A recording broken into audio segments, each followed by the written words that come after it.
Мен басымнан қорқамын атым ба деп, бір әлемет жасалып жатыр ма деп, мұндайдағы сұрапыл тап болар ма?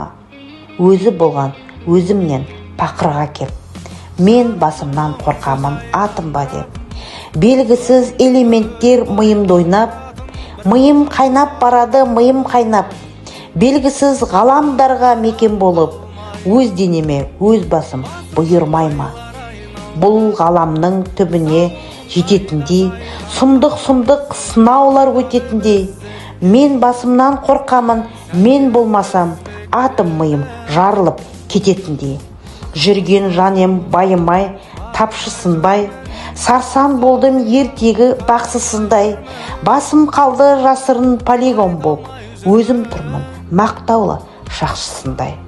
Мен басымды жасырам кеп, миымдағы сынаулар басылар деп, мен миыма сенемін ажал болмай, дүниеге шуақ болып шашылар деп.